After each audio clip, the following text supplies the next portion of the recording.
आज की आराधना में आप सबों का हार्दिक स्वागत है। आइए हम आज का आह्वान वचन सुने। भजन संहिता 91 साम 91 पहला और दूसरा पद। भजन संहिता 91 पहला दूसरा पद। जो परम प्रधान के छाए हुए स्थान में बैठा रहे वह सर्वशक्तिमान की छाया में ठिकाना पाएगा। मैं यहोवा के विषय कहूँगा, वह मेरा शरणस्थान और गढ़ है, वह मेरा परमेश्वर है, मैं उसी पर भरोसा रखूँगा। आमीन। आइए हम आज की आराधना को आरंभ करते हुए हम लोग गाएंगे साक्षी वाणी गीत नंबर 64। साक्षी वाणी गीत नंबर 64। जय जय ख्रिस्त जीता है, जय जय जय ख्रिस्त जीता है।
परमेश्वर पिता और पुत्र और पवित्र आत्मा के नाम से आमीन।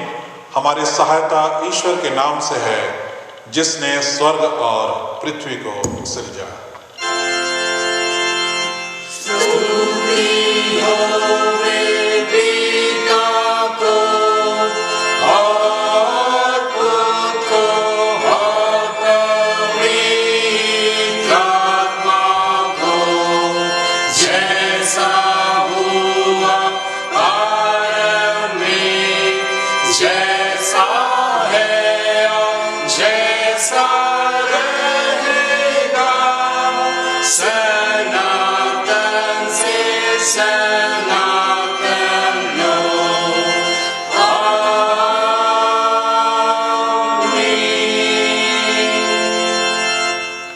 हम ईश्वर के सामने अपने पापों को दीनताई से मान लें।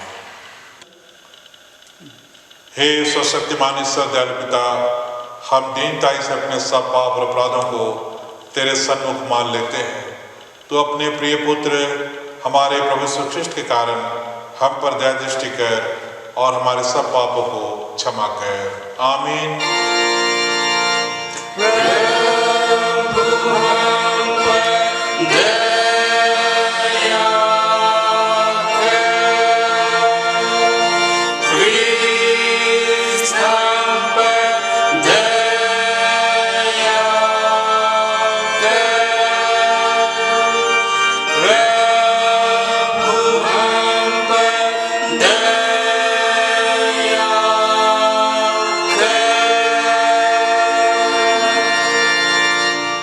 यदि तू अपने मुंह से प्रभु यीशु को मान ले और अपने मन से विश्वास करे कि ईश्वर ने उसको मृतकों में से उठाया, तो तू निश्चय त्राण पाएगा। रोमी 10:9। आमीन।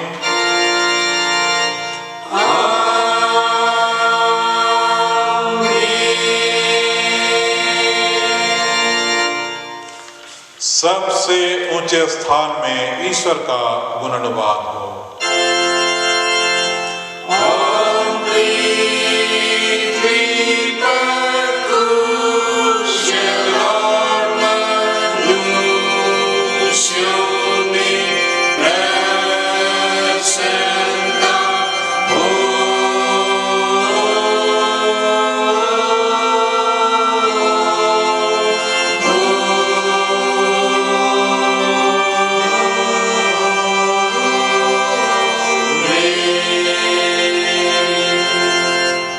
प्रभु तुम्हारे संग हो।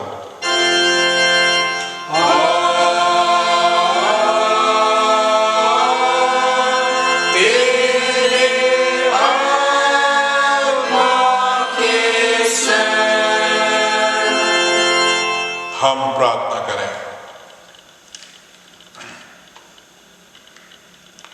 हे हमारे प्रभु यीशु ख्रिस्ट, हम तेरा धन्यवाद करते हैं कि तू हमारे भलाई के लिए मृतकों में से जी उठा और हमारा स्वर्गीय पिता के दाहिने हाथ बैठा है।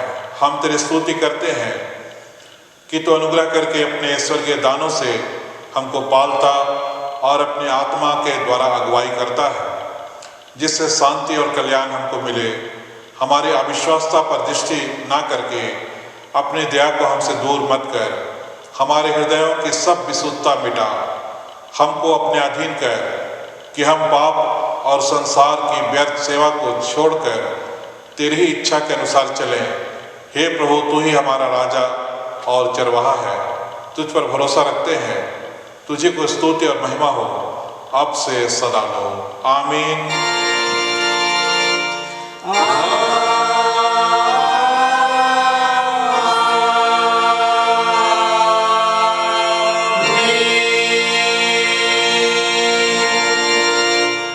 आज के लिए जो पहला वचन पाठ के निमित्त ठहराया गया है, हम सुने, हमें मिलता है इफिसियों के नाम पौलुस प्रेरित की पत्री, उसका 2 अध्याय, उसके पद 4 से लेकर आगे 10वें पद तक। इफिसियों 2:4 से 10। परंतु परमेश्वर ने जो दया का धनी है, अपने उस बड़े प्रेम के कारण जिससे उसने हमसे प्रेम किया, जब हम अपराधों के कारण मरे हुए थे तो हमें मसीह के साथ जिलाया। अनुग्रह ही से तुम्हारा उद्धार हुआ है और मसीह यीशु में उसके साथ उठाया और स्वर्गीय स्थानों में उसके साथ बैठाया, कि वह अपनी उस कृपा से जो मसीह यीशु में हम पर है, आने वाले समयों में अपने अनुग्रह का असीम धन दिखाया। क्योंकि विश्वास के द्वारा अनुग्रह ही से तुम्हारा उद्धार हुआ है, और यह तुम्हारी ओर से नहीं वरन परमेश्वर का दान है, और न कर्मों के कारण, ऐसा न हो कि कोई घमंड करे। क्योंकि हम उसके बनाए हुए हैं और मसीह यीशु में उन भले कामों के लिए सृजे गए हैं जिन्हें परमेश्वर ने पहले से हमारे करने के लिए तैयार किया है। यहाँ तक। आमीन। तेरा धन्यवाद हो हे ख्रिस्त यीशु। हालेलुया।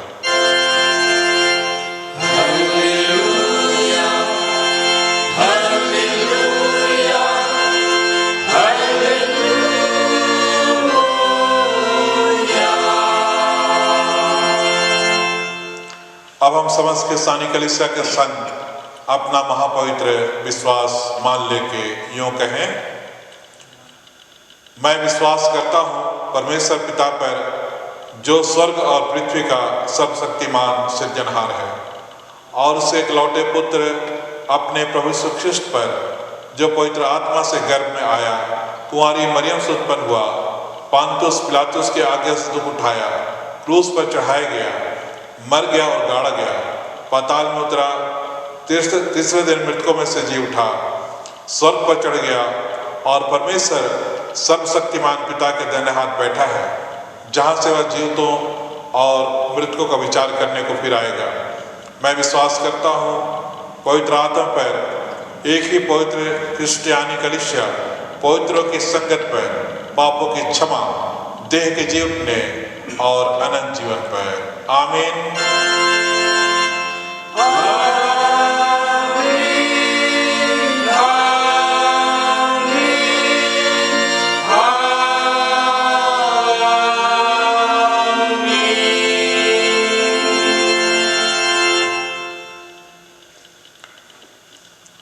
हम लोग अगला दूसरा गीत हम लोग गाएंगे, साक्षी बानी 159, साक्षी बानी 159, मेरा चरवाहा यीशु है। 1 से 3 पदों तक हम गाएंगे।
तुम्हें हमारे पिता परमेश्वर और उसके पुत्र यीशु ख्रिस्ट की ओर से अनुग्रह और शांति बहुतायत से मिले। आमीन।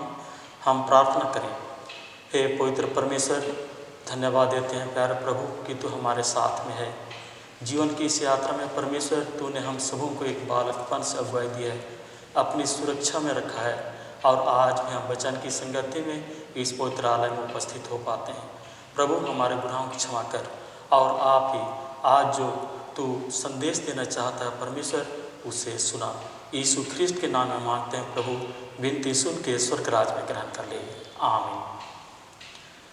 आज के लिए जो उपदेश वचन कैलेंडर के अनुसार, पंजिका के अनुसार दिया हुआ है, उससे हम सुने यूहन्ना रचित सुसमाचार और उसका 10वां अध्याय पद 11 से 16। यूहन्ना 10:11 से 16। The gospel according to Saint John chapter 10 verses 11 to 16। इसमें ऐसा लिखा हुआ है, अच्छा चरवाहा मैं हूँ। अच्छा चरवाहा भेड़ों के लिए अपना प्राण देता है। मजदूर जो न चरवाहा है और न भेड़ों का मालिक है, भेड़िए को आते देख भेड़ों को छोड़कर भाग जाता है और भेड़िया उन्हें पकड़ता और तितर बितर कर देता है। वह इसलिए भाग जाता है कि वह मजदूर है और उसको भेड़ों की चिंता नहीं। अच्छा चरवाहा मैं हूँ। मैं अपनी भेड़ों को जानता हूँ और मेरी भेड़ें मुझे जानती हैं। जैसे पिता मुझे जानता है और मैं पिता को जानता हूँ और मैं भेड़ों के लिए अपना प्राण देता हूँ। मेरी और भी भेड़ें हैं जो इस भेड़शाला की नहीं, मुझे उनका भी लाना अवश्य है। वे मेरा शब्द सुनेंगे, तब एक ही झुंड और एक ही चरवाहा होगा। यहाँ तक आमीन। मसीह यीशु में प्यारे भाई और बहनों, चरवाहा कहने से हम लोग यही समझते हैं कि यही कोई छोटा मोटा काम होगा जिसको वे लोग करते हैं जो मजदूर वर्ग के होते हैं, जिनको हम कहेंगे कि कोई अच्छा काम इससे नहीं मिल सकता है, तो कम से कम चलो तुम डंडा पकड़ो और मेरी भेड़ बकरियों को, गाय बैलों को, भैंसों को चराओ। जब उड़ाव पुत्र की चर्चा हम लोग सुनते हैं तो वह सुअर चराने वाला हो गया था, इसलिए कि कुछ काम नहीं था, बस चरवाही वही एक काम दिखा तो सुअर के मालिक ने कह दिया कि जाओ सुअरों को चराओ। तो इस तरह से चरवाहा मतलब कम पढ़े लिखे लोग या तो नहीं पढ़े लिखे लोग, चरवाहा मतलब मजदूर करने वाले लोग ही होंगे। इसमें दो किस्म के चरवाहे हो सकते हैं जिसको कि यीशु ख्रिस्त आज के वचन में हमें बताना चाहते हैं। एक तो यीशु ख्रिस्त कहते हैं मैं अच्छा चरवाहा हूँ, अर्थात अच्छा चरवाहा मैं हूँ। अच्छा चरवाहा भेड़ों के लिए अपना प्राण देता है। अच्छा, इसका मतलब बुरे चरवाहे भी हो सकते हैं, क्योंकि यीशु ख्रिस्त उनसे अपने को अलग दिखा रहा है कि अच्छा चरवाहा मैं हूँ। अच्छा के लिए ग्रीक में दो शब्द आए हैं। इसको हम लोग गुड कहेंगे, अच्छा कहेंगे, लेकिन ग्रीक में दो शब्द, एक है अगाथोस, उसका भी अर्थ गुड है, और एक है दूसरा है कालोस, उसका अर्थ भी गुड ही है। तो ये जो अगाथोस है उसके साथ में सुंदरता जरूर जुड़ी हुई है, उसमें अच्छा चरित्र हो सकता है, अच्छे गुण हो सकते हैं, लेकिन जो कालोस है उसके साथ में कुछ और बातें जुड़ गई हैं जो कि अच्छा से भी और बेहतर हम कह सकते हैं। अच्छा की श्रेणी में ये दो आ सकते हैं, लेकिन ये दूसरा श्रेणी है कालोस। वास्तव में यीशु ख्रिस्त इसी कालोस की दावा करते हैं कि मैं अच्छा चरवाहा हूँ, और ये जो कालोस है उसके साथ में गुण, अच्छा चरित्र, अच्छा स्वभाव जुड़ा ही हुआ है। लेकिन बड़ी बात है कि उसमें एक हम कहेंगे उसमें एक आकर्षण है, उसमें एक आकर्षण है जिस पर लोग उस अच्छाई की ओर आकर्षित होते हैं, और इसी को यीशु ख्रिस्त अगाथोस न कह करके एक कालोस कहते हैं। अर्थात अगाथोस जो साधारण सुंदरता है, अच्छा है, उससे यीशु ख्रिस्त बढ़कर है। और चरवाहा, अच्छा चरवाहा, चरवाहा के लिए जो लतीनी शब्द है या रखवाला के लिए जो लतीनी शब्द है वह है पास्टर, जो आजकल खूब ये प्रचलन में आया है। कहीं भी देखते हैं कोई सुसमाचार सुनाने वाला है, वचन सुनाने वाला है, तो हम लोग पास्टर बोल देते हैं। ये रखवाला है, असल में रखवाला है, और रखवाला का बहुत बड़ा काम होता है, बहुत बड़ी जिम्मेवारी होती है, जिसको कि यीशु ख्रिस्त अपने को कहते हैं मैं अच्छा चरवाहा हूँ, अर्थात अच्छा रखवाला हूँ। चरवाहा कहने से क्या है? भेड़ों को रक्षा रखवाली करना है, उनको अच्छा से देखभाल करना है। तो यीशु ख्रिस्त कहते हैं अच्छा चरवाहा मैं हूँ, अच्छा चरवाहा भेड़ों के लिए अपना प्राण देता है। ये जो चरवाहा है वो अच्छा चरवाहा होना चाहिए और वही अपने भेड़ों के लिए प्राण दे सकता है। इसका मतलब चरवाहों का अच्छा खासा एक गुण होना चाहिए और उसी गुण से कोई एक चरवाहे के रूप में जाना जा सकता है। हम लोग भजन संहिता 23 में भी पाते हैं, यहोवा मेरा चरवाहा है, मुझे कुछ घटी नहीं होगी। अर्थात जो कुछ ज़रूरत है एक भेड़ के लिए वो सब चरवाहा उसे देता है। अर्थात यदि हम परमेश्वर को, यहोवा को अपना चरवाहा कह रहे हैं, इसका मतलब हमें किसी वस्तु की घटी नहीं होगी। अगर यूहन्ना के इसी अध्याय के 10वें पद में हम लोग देखते हैं तो यहाँ पर ऐसे लिखा हुआ है, मैं इसलिए आया कि वे जीवन पाएं और बहुतायत से पाएं। जीवन पाएं और बहुतायत से पाएं, इसका मतलब वो बहुतायत का तो यही अर्थ होगा कि आपकी जो जितनी आवश्यकता है उससे अधिक। अर्थात यीशु ख्रिस्ट के इस संसार में आने का अर्थ यही है और उसका काम यही है कि हमें वह बहुतायत का जीवन दे। अर्थात वह जीवन जो हमारी आवश्यकता से कहीं अधिक है, हमारी कल्पना से कहीं अधिक है, हमारी उम्मीद से कहीं अधिक है। तो इतना अच्छा जीवन परमेश्वर हम सबों को देता है और यह अच्छा जीवन देने का काम एक अच्छा चरवाही कर सकता है। अच्छा चरवाहा भेड़ों के लिए अपना प्राण देता है। फलस्तीन का जो भौगोलिक परिस्थिति है और यहूदा क्षेत्र जो बताया जाता है यीशु के काल में, वो लगभग 55 किलोमीटर के एक दायरा था और वहीं पर अधिकतर भेड़ पालक लोग होते थे। और ये जो एरिया था वो बिल्कुल पथरीला एरिया था, वहाँ पर खेती बाड़ी नहीं हो सकती थी, वहाँ अधिक से अधिक मवेशियों को ही पाला जा सकता था, उनके लिए चराई जरूर था।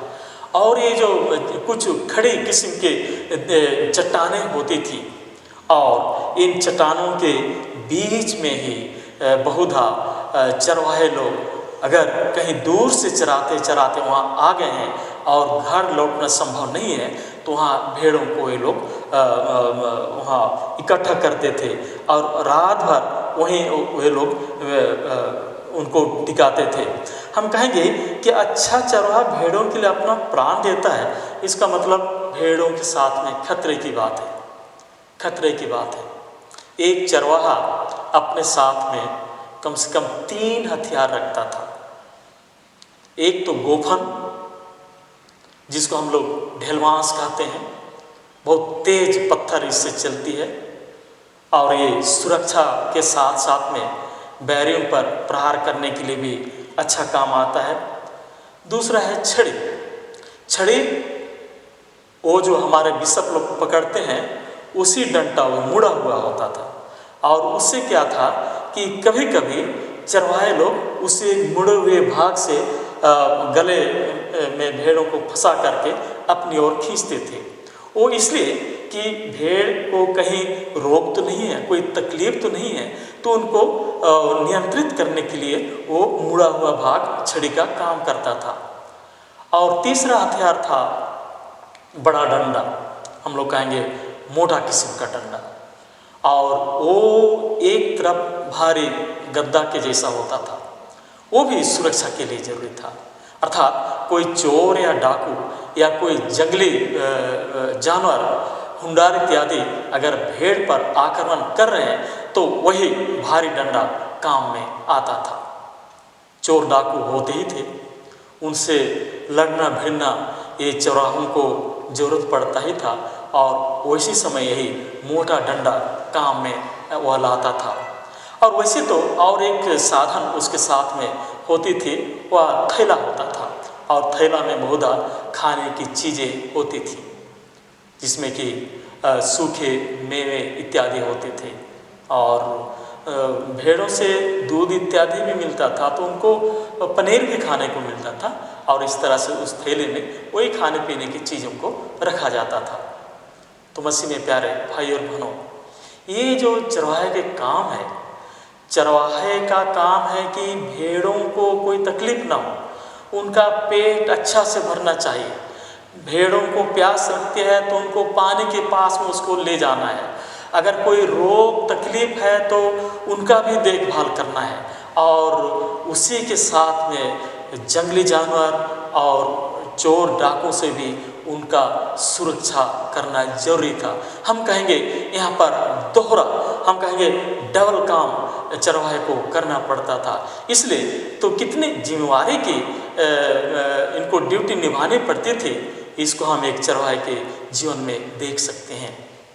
मसीह में प्यारे भाई और बहनों, यदि चरवाहे के कद काठी की बात करते हैं तो जरूर कद काठी से हट्ठा कट्ठा रहता था होगा, उन दिनों की बात करते हैं तो। और चूंकि उसको जंगली जानवरों से और चोर डाकुओं से भिड़ना पड़ता था, उनसे निपटना पड़ता था, इसलिए शारीरिक रूप से उनको स्वस्थ और मजबूत कदकाठी का होना तो चाहिए था। अर्थात ऐसे चरवाहे को देखकर भेड़ भी समझ जाती थी कि वह हमारा स्वामी है, हमारा मालिक है, जिसमें कि हम सुरक्षित पाए जाते हैं। आगे वचन में हम पाते हैं, मजदूर जो ना चरवाहा है और ना भेड़ों का मालिक है, भेड़िए को आते देख भेड़ों को छोड़कर भाग जाता है, और भेड़िया उन्हें पकड़ता और तितर बितर कर देता है। कितनी दुखदाई बात है कि जब भेड़ों के बीच में कोई भेड़िया अर्थात जंगली जानवर आ जाए और वह चरवाहा उसको देखकर भाग जाए, तो मनमाना रूप से ये भेड़िए भेड़ों का अपना शिकार बनाएंगे और स्वाभाविक है ये तितर बितर हो जाएंगे। और वचन हम लोग पाते हैं कि चरवाहा इसलिए भाग जाता है कि वह मालिक नहीं है भेड़ों का, और ना वह अच्छा चरवाहा है, सिर्फ वह मजदूर है और उसको भेड़ों की चिंता नहीं होती है। इसका मतलब जो जिम्मेवारी का काम है उससे मजदूर चरवाहा भाग जाता है, छोड़ देता है, उससे भेड़ों से कोई मतलब नहीं है, उसको अपने प्राण को बचाने की चिंता होती है और वह भाग ही जाता है। मैं अपनी भेड़ों को जानता हूँ और मेरी भेड़ें मुझे जानती हैं, जैसे पिता मुझे जानता है और मैं पिता को जानता हूँ, और मैं भेड़ों के लिए अपना प्राण देता हूँ। एक मछली पालक किसान के विषय में बताया जाता है कि वह अपने तालाब के पास एक निश्चित समय पर रोज आया करता था, और चूंकि उसी समय वह मछलियों को चारा देता था, और तालाब में चारा डालने से पहले वो ताली बजाता था। जब ताली बजाता था तो तालाब की सारी मछलियां एक जगह एकत्रित हो जाती थी, और तब वह चारा देता था, और चारा खा करके फिर मछलियां इधर उधर अपने स्थान पर चली जाती थी। जब दूसरा व्यक्ति आकर के ताली बजाता था तो ये मछलियां नहीं आती थी, अर्थात ताली की आवाज़ से उस तालाब की मछलियां परिचित थी। कोई चोर यदि आकर के ताली बजाता था तो ये मछलियां नहीं आती थी, वे जानती थी कि हमारे स्वामी के ताली की आवाज़ नहीं है। यीशु मसीह कहते हैं, मैं अपनी भेड़ों को जानता हूँ और मेरी भेड़ें मुझे जानती हैं। हम लोग इसी सुसमाचार में पाते हैं कि मेरी भेड़ें मेरा शब्द पहचानती हैं और वे मेरे पीछे हो लेती हैं। अर्थात ये बड़ी बात है कि भेड़ें अपने चरवाहे के, अपने स्वामी की आवाज़ से परिचित होती हैं और उनको वे पहचानते हैं। जब कभी भी रात में भेड़ों को उनके गौशाले में लाया जाता था, भेड़शाला में उनको प्रवेश कराया जाता था, तो जो चरवाहा दरवाजे के पास में खड़ा होता था और वही जो छड़ी होता था मुड़ा हुआ, उससे प्रत्येक भेड़ को गिनती के साथ में अंदर ले जाता था। उसे पता चलता था कि कौन भेड़ रोगी है या किसको तकलीफ है, और एक एक करके उसको वह अंदर घुसाता था। तो हम कहेंगे ये भेड़ जो होती थी वो उस चरवाहे को जानती थी।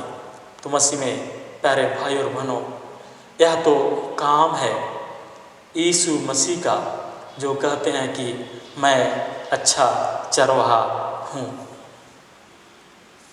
परमेश्वर के साथ जो संबंध है हमारा वही भेड़ और चरवाहे के रूप में है। एक चरवाहा का काम अपने भेड़ों को खिलाना, पिलाना, स्वस्थ रखना और सुरक्षित रखना काम है। परमेश्वर यही काम हमारे लिए आज करते हैं। मसीह प्यारे भाई और बहनों, इन दिनों हम सचमुच में एक कठिन दौर से गुजर रहे हैं और हमें एक सुरक्षा की ज़रूरत है। हमें एक अच्छे चरवाहे की ज़रूरत है। हमको एक सुरक्षित जीवन चाहिए जहाँ कोई रोग और दुख तकलीफ ना हो। हम लोग परिचित हैं कि आज हमारा देश और पूरा विश्व किस रोग से ग्रसित है और इस रोग से मुक्ति दिलाने के लिए कितने समर्पित लोग हैं जिनको हम डॉक्टर और नर्सों के रूप में जानते हैं। विधि व्यवस्था संभालने के लिए पुलिस और सिविल सेवा के लोग हैं। ये दिन रात मेहनत कर रहे हैं, मानो कि ये सच्चे चरवाहे हैं।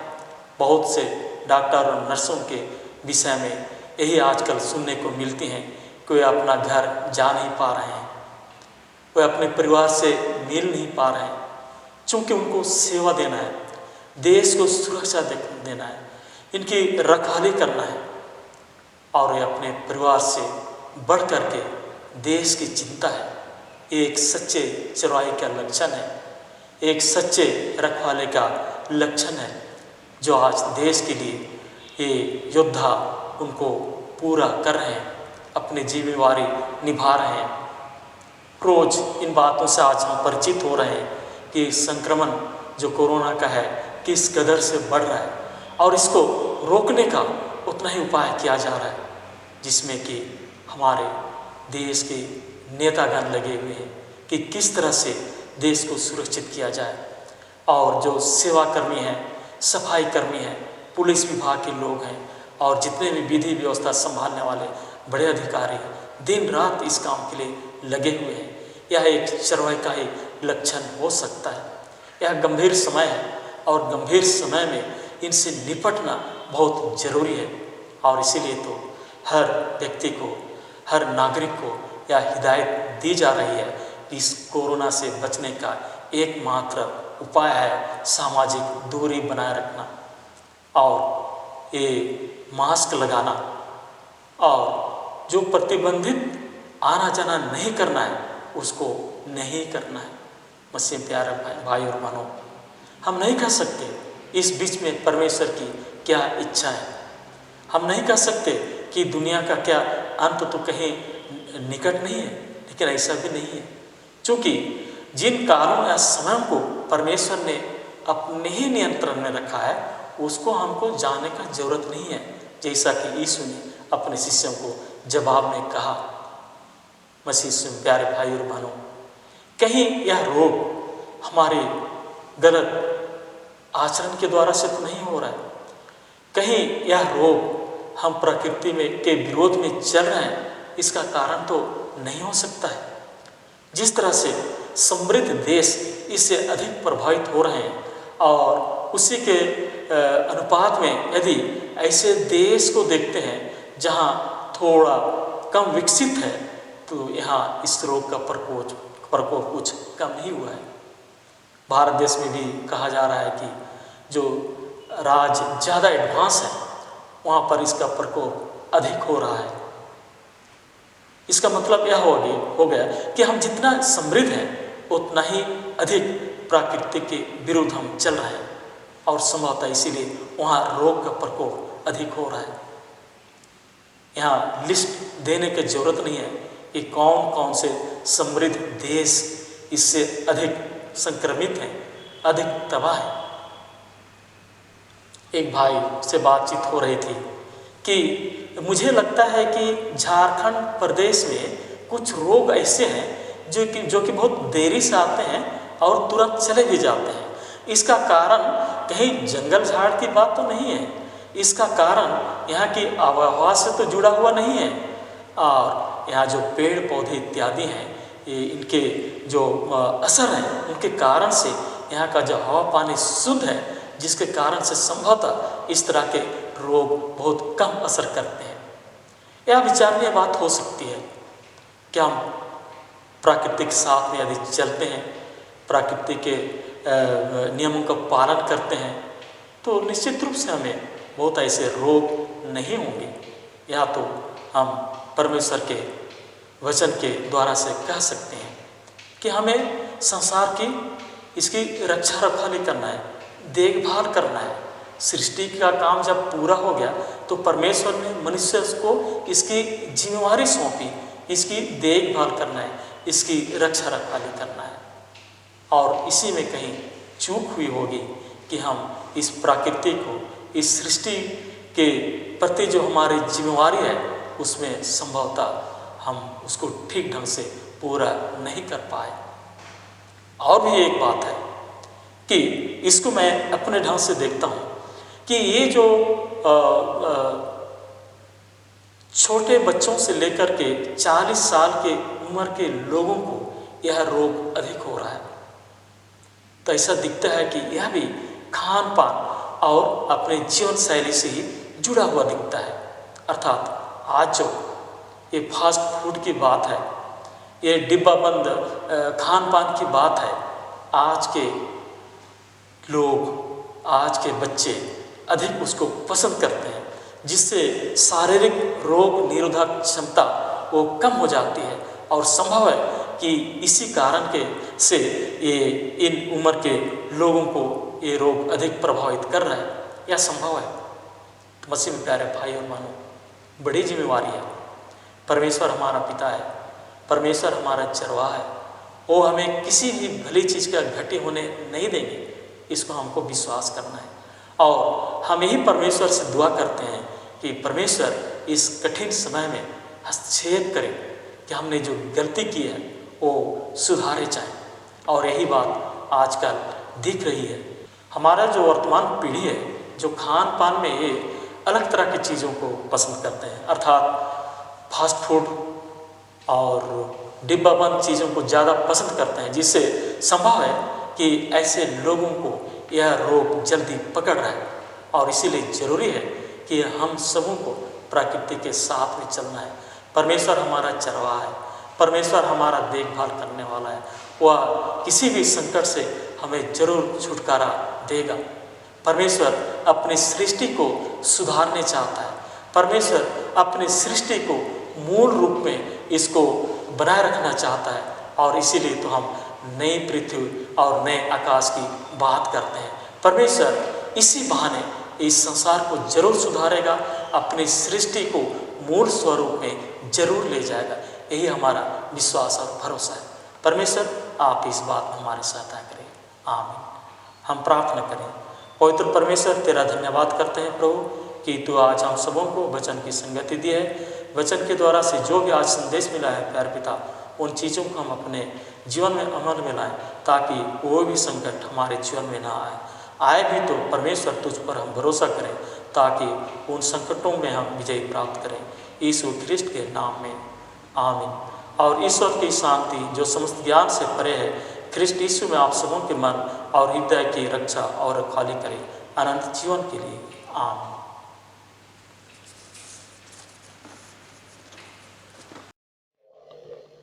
हम गाएंगे अपनी साक्षी वाणी 188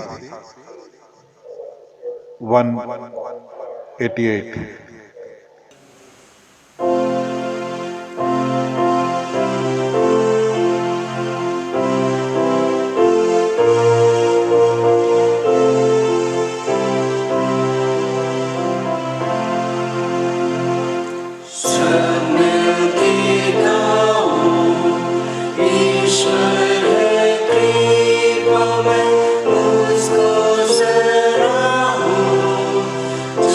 Christ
प्रार्थना करें, अपने कलीसिया के लिए हम प्रार्थना करें। हे प्रभु परमेश्वर स्वर्गवासी पिता, हम तेरी विनती करते हैं अपनी ख्रिस्तानी कलीसिया और उसके सारे सेवकों की अगुवाई कर कि वे तेरे वचन के निर्मल उद्देश्य में ठहरे, जिससे सच विश्वास और प्रेम हमें बढ़े और दिखाया जाए। हे प्रभु, भारत रिपब्लिक, हमारे प्रेसिडेंट, हमारे प्रधानमंत्री, मंत्रिमंडल, इस झारखंड राज्य के गवर्नर, मुख्यमंत्री और राज्य के सभाओं, मंत्रिमंडलों, सब न्यायियों, हाकिमों और सब राज कर्मचारियों को आशीष दे और उनकी अगुवाई कर कि वे न्याय और धर्म से देश की सेवा करें और हम कुशल चैन से सारी भक्ति और गंभीरता से काल बिताएं। हमारी कलीसिया सभाओं, सेंट्रल काउंसिल, डायसेशन काउंसिल, CRC और कलीसिया के अन्य मंडली सभाओं को आशीष दे कि इस मंडली को तेरे पवित्र इच्छा के अनुसार चलाएं। जगत की लुथरान कलीसिया और देश विदेश के हमारे सभी क्रिस्तीय विश्वासी मित्रों को आशीष दे कि हम क्रिस्तीय प्रेम और सहयोग में आगे बढ़ें और जगत में तेरी साक्षी के अधिक सामर्थ्य पाएं। हमारी कलीसिया के सब काम पर आशीष दे, लड़के लड़कियों की शिक्षा पर आशीष दे कि वे तेरे भय, प्रेम और भरोसा बढ़ते जाएं। कलीसिया के विद्यालयों, शिक्षण, प्रशिक्षण, महाविद्यालयों और अन्य संस्थाओं को संभाल, उनको बढ़ती दे, उनके द्वारा कलीसिया के लिए आत्मिक और लौकिक आशीष दे। खेती बाड़ी और हर एक काम, उद्यम को सफल कर, जिससे हर कोई सुविवेक से तेरे आगे चले और अपनी जीविका पाए।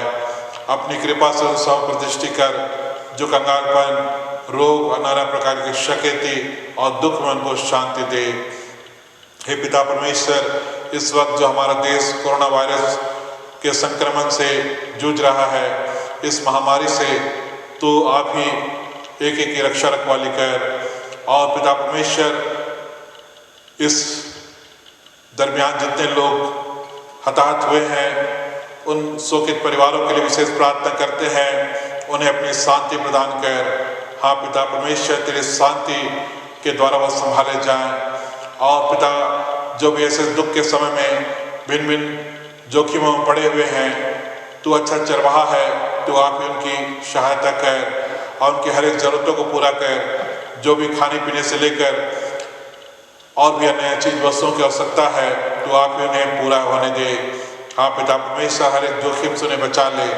हम प्रार्थना करते हैं जितने भी इस समय में विशेष रूप से हम प्रार्थना करते हैं, जितने हमारे स्वास्थ्य कर्मचारी हैं, डॉक्टर हैं, नर्सेस हैं और जितने मेडिकल स्टाफ हैं, हाँ पिता परमेश्वर, चाहे वो पब्लिक सेक्टर हो चाहे प्राइवेट सेक्टर हो, हम हर एक को तेरे हाथों में सौंप देते हैं। तो आप उन्हें बल दे, शक्ति दे और तू आप उन्हें काम करने की साहस प्रदान कर और उत्साह प्रदान कर, ताकि प्रभु परमेश्वर वे जिससे अपने कामों को कर सकें, अपनी सुरक्षा में तू उन्हें बनाए रख। और पिता परमेश्वर, तू आप उनके कामों को सफल कर, आशीषित कर। हम तेरे हाथों में उनको सौंप देते हैं। हाँ पिता, उनकी जो आवश्यकताएं उसे तू पूरा कर। पिता, हम ऐसे समय में जितने प्रशासनिक अधिकारी हैं, प्रशासन में जितने हैं, सबों को तेरे हाथों में सौंप के उनकी भी अगुवाई कर, ताकि वे भी अपने कामों को धीरे से कर सकें। हाँ पिता, हम प्रार्थना करते हैं अपनी कलीसिया के सब भाई बहनों की रक्षा कर, जो दूसरे देशों में चले गए हैं, कि वे सब जोखिम और परीक्षाओं में विश्वासी ठहरे। हम उनके लिए तेरी विनती करते हैं, जो मंडली से निकाले गए वह उलट उन पर दया कर, कि वे सच्चे पश्चाताप से तेरी ओर फिरें। सब मनुष्यों का त्राणी ठहर और उन पर जो अंधेरे में बैठे हैं, मुक्ति का उजाला प्रकाश कर। हमको अपस्तापी मृत्यु से बचा और अंत में अपने प्रिय पुत्र हमारे प्रभु यीशु ख्रिस्त के द्वारा स्वर्ग राज में ग्रहण कर। आइए हम प्रभु की प्रार्थना करें। हे हमारे पिता, तू जो स्वर्ग में है, तेरा नाम पवित्र किया जाए, तेरा राज आए, तेरी इच्छा जैसे स्वर्ग में वैसे पृथ्वी पर भी हो। हमारी प्रतिदिन की रोटी आज हमको दे और हमारे अपराधों को क्षमा कर, जैसे हम भी अपने अपराधियों को क्षमा करते हैं। और उनको परीक्षा मत डाल, परंतु बुरे से छुड़ा, क्योंकि राज और पराक्रम और महात्म सदा तेरी है। आमीन।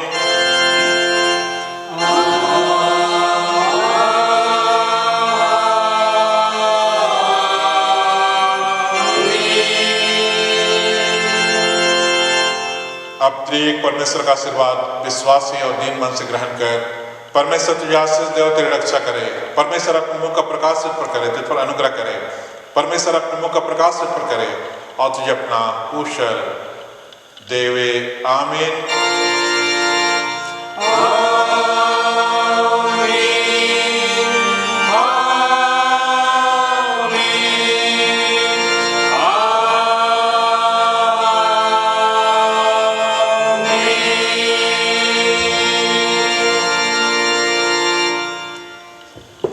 यीशु सहाय।